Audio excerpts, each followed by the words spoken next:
alaikum. Uh, the last class which we did on Friday, as I was working from somewhere else and not from my home office, so I thought the quality of recording was not that good. So what I'm going to do tonight is just going to repeat what we did the other day, so that those who were lazy like me and those who did not attend could actually attend this lecture.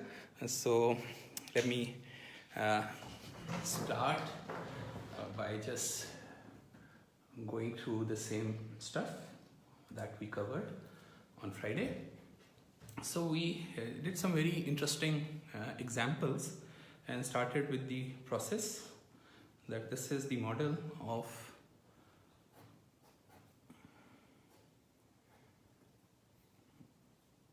for the whole sampling process. This part is for continuous to discrete converter, and this is impulse to sequence converter. Let me also, and then is the signal processing part that we do. And for this part of the lecture, we won't be doing anything, but we should only be playing this back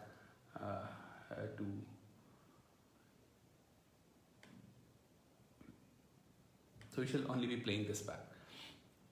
So then is the D2C part, which is where we do sequence back to impulse. Then we pass it through a reconstruction filter. Usually the sampling frequency of the C to D converter is 1/T1, and the sampling frequency of this whole thing is discrete to continuous is, we can call this Fs1, Fs2 is 1/T2. So this is important that these two sampling frequencies could be different from each other, and so we need to just keep a note of this, that any discrete signal can be played at any other frequency. So notation which we have been using is this, we call x of t. A signal here we call xi of t. The signal, once it is discretized, we call x of n. And once the signal processing is done, we call the signal y of n. And then once it is here, we call this yi of t. And then once it is reconstructed, it is called yr of t. And then I mentioned that usually our interest is in seeing these signals in frequency domain, not in time domain. So in frequency domain, what we do is that usually even any question which is asked in the book, the signal is shown in frequency domain. So you just need to remember that. So our interest is not in xt, rather in xj of omega.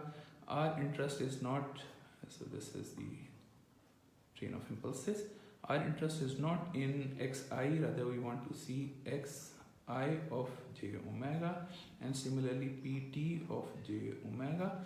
And now once it is discretized, our interest is in x exponential j omega, and similarly on the other side our interest is in y exponential j omega, and then yi of j omega, and then yr of j omega. And remember that capital omega is analog frequency and small omega is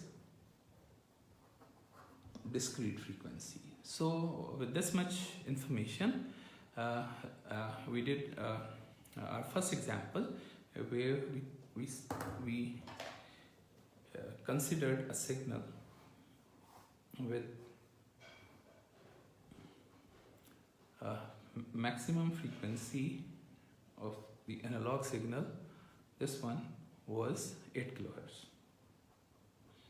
And I mentioned as this is omega axis, so usually you multiply it by 2 pi. So 2 pi 8 kilohertz, it is not in hertz, then it becomes radians per second, and it is minus 2 pi into 8k. So this is our signal in continuous domain, and its spectrum of the signal in continuous domain. And usually because the signal, if signal is real, then its spectrum, the magnitude of the spectrum is going to be evenly symmetric, and we know this is going to be evenly symmetric.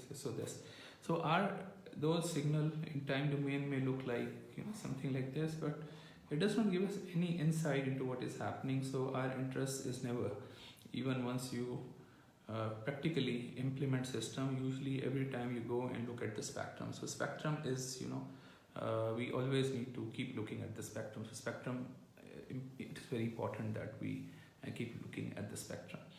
And then we said, let's consider in examples with the many parts of the example. So we will do like 7-8 parts. First part is, what if 1 over T1, which is the sampling frequency, fs1 is exactly Nyquist frequency, which is 16 kilohertz. Okay, so Nyquist frequency 16 kilohertz. So now we need to do those number of steps that we have been discussing for implementing the sampling process, which is you have this train of impulses, and you convolve the signal with the train of impulses. This multiplication in frequency domain translates into convolution, and then so then you plot xi of j omega, then you plot x exponential j omega, then you plot yi of j omega, then you plot y exponential, then yi of j omega, then yr of j omega. So let's do that. Let me adjust this camera a little. Okay.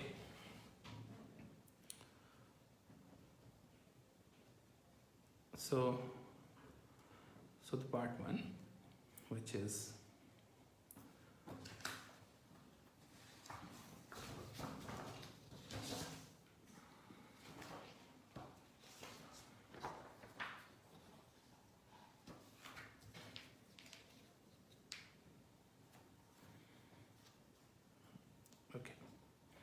so fs1 is equal to 1 over t1 is equal to 16 kilohertz. So now what you do is we primarily plot yt of j omega. Okay, and yt of j omega is that you have impulse, a train of impulses at every omega of s. So 1 omega of s, 2 omega of s, minus omega of s, minus 2 omega of s, and it keeps going like this. Okay, and its amplitude is 2 pi over capital T. So this is how the train of impulses in time, once you take its Fourier transform, they also translated into a train of impulses in frequency domain. Okay, so you need to convolve this, and this is analog convolution with a factor of 1 over 2 pi with x of j omega. So what is x of j omega? X of j omega is a spectrum, which is so if we, let me just write down, this is, if I this omega of s is 2 pi into 8k minus 2 pi into 8k, and this is 2 into 2 pi into 8k. Okay, it means 16, and this is minus 2 into 2 pi into 8k. So every multiple of sampling frequency, and this is 1, and this is 2 pi into 8k minus 2 pi into 8k. Okay, so this is our spectrum, and axis is omega. So now it's very trivial. This is so step number 1, that you plot this and you plot this. Whatever is the sampling frequency, you make these impulses at every multiple of the sampling frequency, draw the original spectrum, and now what you need to do is just copy this spectrum at remove the impulse, copy, remove the impulse, copy, remove the impulse, copy, copy, copy, copy. So it's a simple copying process. Only you need to just remember one copy at 0. So let me make this copy with green color. So this is my original copy at 0, and this is at 8 and -8. If I just write 2 pi k on the axis, so that I don't have to write this big number again and again. So this is 8. So next copy is at 16. So let me draw this copy with black color. So this is, or the amplitude changes into 1/t1, which is 16k. Okay, and the third copy, let me draw it with the red color so that we comprehend this. So this is at -16, and so means that you are just going to see a copy. Once you look at the spectrum in a frequency domain, this is what you are going to see: copies, copies, copies, copies everywhere. And our interest, this 16, which is a copy, once we discretize, and remember that once you are discretizing the process of converting the signal from impulse to sequence, you take out time, and time is in the denominator. So you multiply the entire axis with t. So small omega is equal to capital omega into t. So this is a formula we must remember, that small omega is equal to capital omega into t. Okay, I don't mind if anybody has any question, that you can always ask. So so this is small omega is equal to capital omega into t. So once you do that, 2 pi, without really worrying about that where the copies are going to fall, the copy will always fall at 2 pi.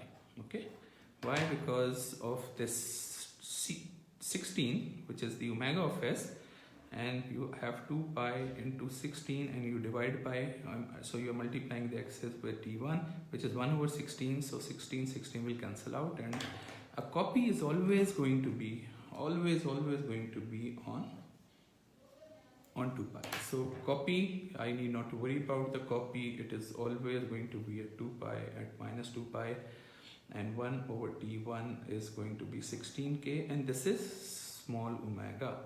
This is now discretized. Now signal has been discretized. This is a digital signal. So small omega. So I am done with discretization of the signal.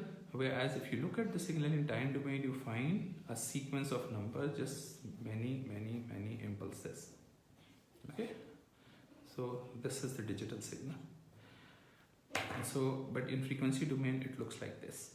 The most important part is figuring out what this frequency is. Okay, obviously here it is pi, but in other cases, the maximum frequency, which is the maximum frequency of the signal, will fall somewhere. So that you can easily find out that small omega of n is equal to capital omega of n into t1. Like our maximum frequency was at 2 pi into 8k, and you divide it by 16k, k cancel out, so it is falling at pi.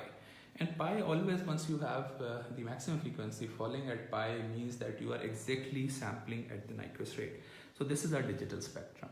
So the digital spectrum of a signal where you are sampling on the Nyquist rate will always look like this, that you will not find any space in between the copies. So we are happy with this. Now the question is, what if I oversample this? So next, let's repeat this example, and by increasing the sample. Increasing, now we have more number of samples every second than what is required. So if you have more number of samples than what is required, means you are over designing the system. You are paying more money, you are dissipating more power, you need more memory. So usually we don't like to oversample, but in some cases we do, and sometime I'll tell you why we oversample. So here in this case, we are saying this is part B of the question. What if sampling the same signal, which may be just voice, but we use a sampling frequency of 32 kilohertz, which is twice than what is really required. So if the sampling frequency is 32 kilohertz, now we repeat the same steps. Now every copy is going to be at not at 16 but at 32 kilohertz. Okay, copy dot dot mean copies. 0 to it is 2 pi into 32k, and this axis is omega. Is it minus 2 pi into 32k? Okay, and this amplitude is 2 pi over t1. And then we have the spectrum, which is only running from 0 to 8k, 2 pi into 8k minus 2 pi into 8k. And once you convolve this and with a factor of 1 over 2 pi cancels, and you are going to make copies. And let me do the same. I draw the first copy with black color here. So 0 and 8 and minus 8, and I am writing 2 pi k part of this because it is common. I write here so that I don't clutter the page with this 2 pi k stuff. And the other one is going to be here, which is, let me draw this with green color. This is at 32k, and the amplitude 1 over t1 is equal to 32k. And then let me draw this one with the red color, and here is sparse. So whenever you are oversampled, you will always see a sparse spectrum. There will be gaps in between. That will tell you, immediately tell you that you have oversampled the signal, because they are like in the digital spectrum, there are empty parts in the spectrum, which means signal is oversampled. So this is our xi of j omega. This is our x of j omega. This is our pt of j omega. I should also write this thing here, that this is our xi of j omega, and this is our digital signal, which is x exponential j omega, and this is our pt of j omega. Okay, in frequency domain. And remember this omega, but this is small omega. So repeating, so this is still capital omega. Okay, and remember this is still, you have impulses. Now the signal getting multiplied with a train of impulses, you get a train of impulses. So this is the signal what you have. Now the discretization, and as I mentioned earlier, that with closed eyes you can just make a copy at 2 pi. The digital signal is still going to have a copy at 2 pi. Digital signal still going to have a copy at minus 2 pi and a copy at 0. This is, so I need not to worry about that. I only need to figure out what this now highest, the maximum frequency omega of n, which was 2 pi into 8, what it translates into in small omega. So you say 2 pi 8 over 32, because t2 is, and remember that omega of n is equal to capital omega of n into t2. So this is the formula. Okay, so you have 8 to 16 and 2 pi by 2, and this is pi. And this number will tell you how much oversample you have done to your signal. So this is also an important number. What the number comes under pi over 2. Pi over 1 means no oversampling. Pi over 2 means twice oversample. If this comes out to be 4, pi over 4, it means 4 times oversampled signal. So this is very important. What comes by divided by something is a very, very important number. And this is 1 over t2 is 32k, and this is our x, this is our digital signal. Okay, so this is the second part which we did, that what happens if you oversample. The third part which we did the other day was, what if you undersample? Like a signal is sampled at 12 kilohertz instead of 16 kilohertz. The same signal, everything is same spectrum. So the part C is the case of undersampling. And this is true in whether it is a 1D signal or a 2D signal. You find aliasing in 2D signal as well as in images as well. So an undersampled signal. And so we do, first step is, again, it is 1 over T1. We are saying 1 over T1 is 12 kilohertz. Okay, so you make copies, train of impulses, train of impulses, train of impulses, train of impulses, 2 pi over t1, copy at 0, copy at omega s, copy at 2 omega s. Now omega is 2 pi into 12k, minus 2 pi into 12k. Okay, so and this axis is omega, and now you draw your spectrum. Original signal, this is your original signal, which runs from 2 pi into 8k, 2 minus 2 pi into 8k, and the frequency is omega. This is 1, this is your spectrum of the original signal. So now you make copies, and once you are making copies, let's do the same 0th copy. And let me, because now I need to show you the aliasing part, so let me just draw it to the scale, a little bit to the scale. This is 4, this is 8, this is 12, and this is 2, minus 2, minus 4, minus 12, and 4, 2, 12. So this is 0, this is 4, this is 8, this is 12, this is 4, 12. So this is minus 2, minus 4, minus 8,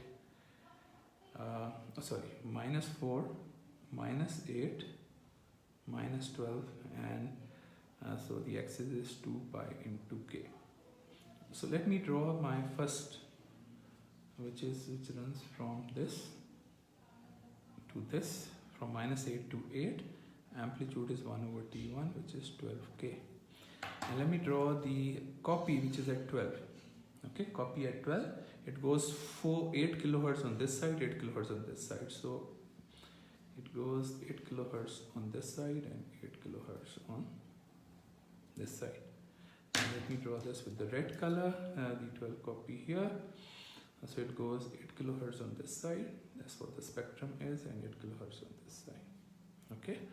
So now we see aliasing. So this is the part which is aliasing. So this is aliasing. So once you add up, you're going to lose all this information. Similarly, it adds up, you're going to lose this information. So the actual spectrum will look like this.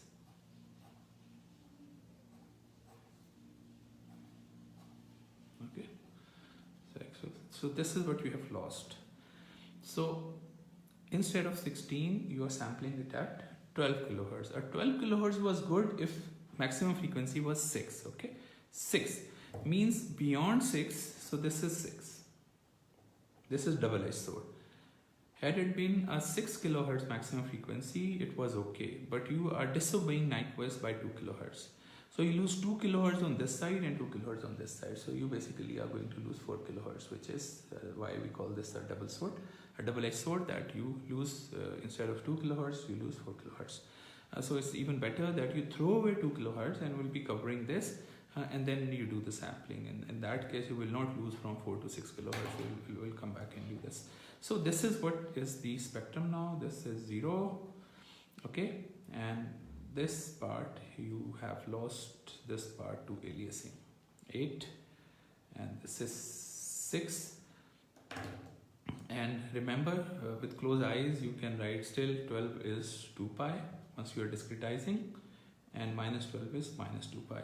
But I'm interested in knowing what is the frequency after that. I just have garbage, and this is the 4.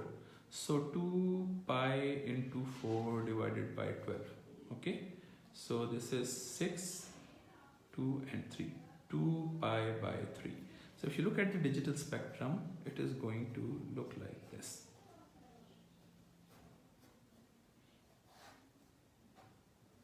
So this frequency is 2 pi by 3, and then is your frequency pi, and this minus pi, and spectrum is 1 over t1 is equal to 12k. So aliasing, case of aliasing, that the spectrum, the alias spectrum will look like this. So this is the part which you could still able to get correctly. Okay, so these frequencies are preserved in the sampling process, but then you are losing the frequencies from 4 to 8 kilohertz in the signal. Okay, you lose all noise. So this is the C part. And D part is what if you just disregard Nyquist and sample it at 8 kilohertz. At 8 kilohertz signal, sample at 8 kilohertz. Very bad. Okay, this is very bad that you are disregarding what Nyquist is telling us. So 8 kilohertz, 1 over T1 is 8K. So what are you going to see? A copy at 8, a copy, so you are going to see a train of impulses like this. 0, 2 pi into 8K minus 2 pi into 8K, and this is 2 pi over T1, and again we have this spectrum which is 0 minus 2 pi into 8K into plus 2 pi into 8K, axis is omega, and this is 1. And now once you make copies of something, so this copy is 0 to 8 and minus 8. But now the copy, again another copy at 8 is going to be like this, and the copy at minus 8 is going to be like this. Okay, so this is copy at 8, which goes 8 on this side, which is, so this is 16, 8 on this side, minus 16. And similarly the copies,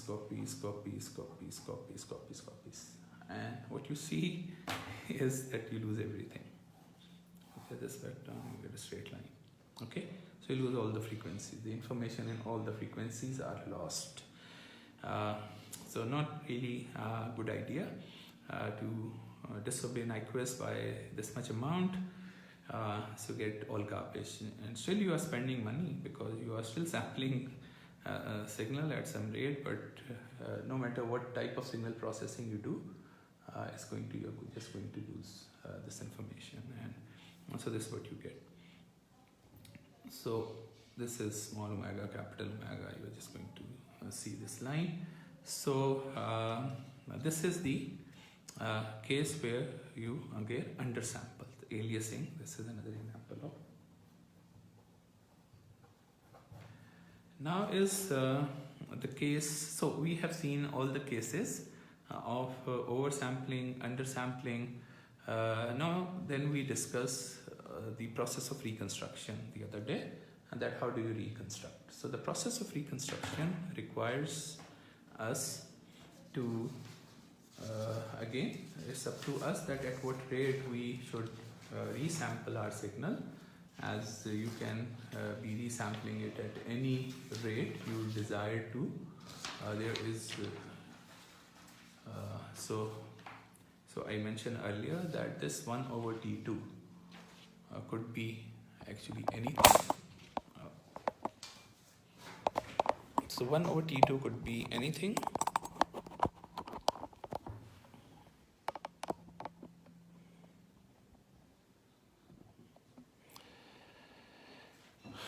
Okay. So 1 over T2 could be anything that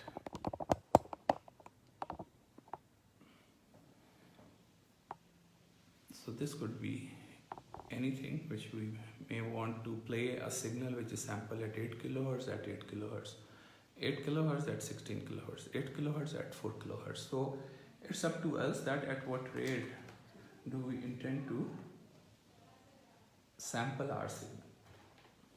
So let's do the resampling part and the steps that we need to go through once we are resampling our signal. What do we need to do for that?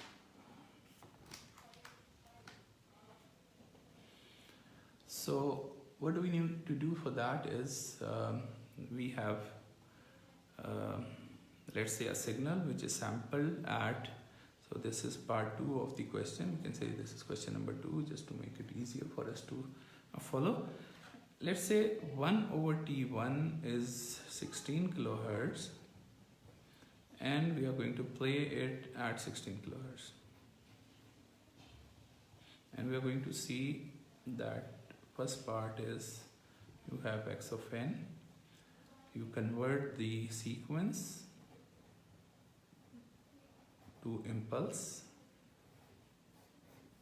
then you're going to pass it through a reconstruction filter with amplitude T2 and pi over T2 minus pi over T2, and so this I should call this y of n, this called as yi of n, and this should I call this yr of t, and this is our model for discrete to continuous converter.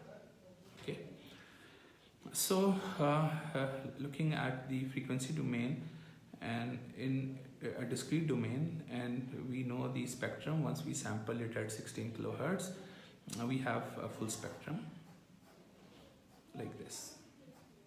1 over T1 is 16k, copy at 0, 2 pi, minus 2 pi, and this frequency, the maximum frequency is important. In this case it is at pi. This is our small omega. And if we want, we can just consider one copy which runs from minus pi to pi. That is what matters the most, but it's just even okay to just look at the copies as well. So, so now we know that once we are going to convert this from discrete to continuous, first thing is we bring back time. And how you bring back time? You bring back time by now dividing this axis by T2. So divide by T2, divide by T2, divide by T2, divide by T2, and this becomes omega, and this becomes yi of j omega. In analog domain, you see train of impulses. And so, so this is what you are going to see. And as I mentioned, that this frequency is important in terms of 2 pi. So let's see, this will be pi 1 over T2 is 16k, so I can write it as 2 pi into 8k. Okay, and then I pass it through a filter. That filter is always going to be here in between this. Just keeping one copy. This is the filter with amplitude T1 and pi over T2. Sorry, T2 and pi over T2 as this. And this, because T2 is 1 over 16k, 16k cancels out, so you get a copy. This is just one copy where this frequency is 2 pi 8k. This is 1, this is 0, minus 2 pi into 8k. So this also gets appreciation of Nyquist, that we started with the signal. Remember that when we started this example, we precisely started with this. And though we threw away a lot of information in the process of sampling, because we are only keeping discrete intervals, we are keeping value of the signal at discrete interval in time. But even doing that helps us to get the spectrum back. All the information which we lost, we got that information back. So good, this is very good that we get all the information back from this process. So now let's repeat this by playing this signal, same signal, at instead of 16 kilohertz, let's play this at 8 kilohertz. And this is important again, that you can play a signal no matter at what rate you have sampled, you can just replay it at any other rate. So playing this signal at 8 kilohertz, so part B is play this at 1 over T2 is 8 kilohertz.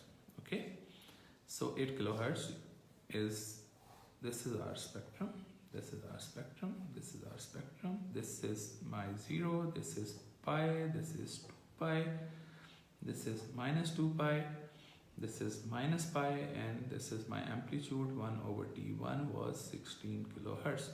Now the filter that I am going to pass it through now is, and first I divide it by T2, so I need not to really worry about this stuff, because always I am going to have one copy. So pi over T2 will definitely just have just one copy.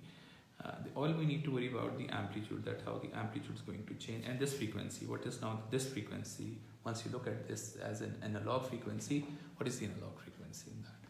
Okay, so that is the part of interest to us. So this amplitude is now 8 divided by 1 over T2, so T2 is 1 over 8k. So k cancels out, 8 2 is the 16. So the amplitude is going to be 2, and let's see what this frequency would be. And this frequency would map to pi over T2, which is pi into 8k, which is in 2 pi terms, it is 2 pi into 4k. So the copy we are going to see, the spectrum we are going to see will look like this. This 2 pi 4k minus 2 pi 4k, and amplitude is 2, whereas our original spectrum was like this. So original spectrum was like this. So you've not lost any information, but if it is voice and you are playing voice, as I mentioned earlier, I'll just slow down. So this is how it is going to sound. And the spectrum from the original spectrum was amplitude 1, and it was 2 pi into 8k. So this is how you are going to see the spectrum. So now if you play this at a faster rate, let's say you play it at 1 over T2 is at 16 kilohertz, 32 kilohertz. Let's play it at 32 kilohertz. So we have this is our digital spectrum, copies at every 2 pi, at minus 2 pi, this is at minus pi, and pi, and this amplitude is 16k. Now the first part is that we primarily divide the axis by T2. So I am going to see minus pi over T2, 2 pi over T2, minus 2 pi over T2. This is what I'm going to see, and 1 over T. And then I have a filter which is always going to take out a copy here, and this is from minus pi over T2 to pi over T2, and amplitude is T2, and T2 now is 1 over 32k. So 1 over 32k, k cancels out, 16 2 is the 32, and we need to figure out this frequency, which is this is plus sign, pi over T2. So this is pi into 32k is 2 pi into 16k. So our spectrum is going to look like this.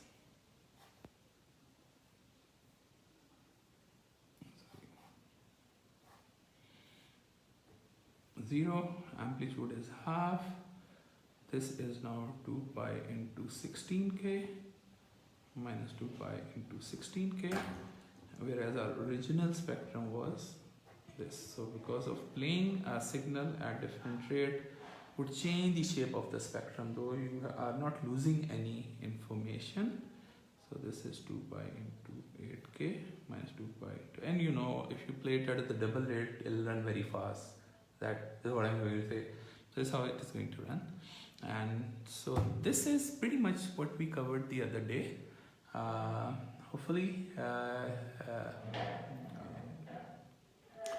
it's now perhaps in a better visualization, and inshallah once we meet next time we'll cover upsampling and downsampling, and or Dr. Ali would run several MATLAB scenarios to actually show you what happens if you are changing the sampling rate, what happens if you do the if you undersample a signal, if it is a 1D signal voice, how the voice will sound, if it is an image, how an image would look like in both cases, if you are oversampling or undersampling. If you are oversampling, you will find out there is absolutely no change in the quality of voice, but on the other hand, if you are undersampling, definitely you are going to distort the quality of voice or the image. Thank you very much.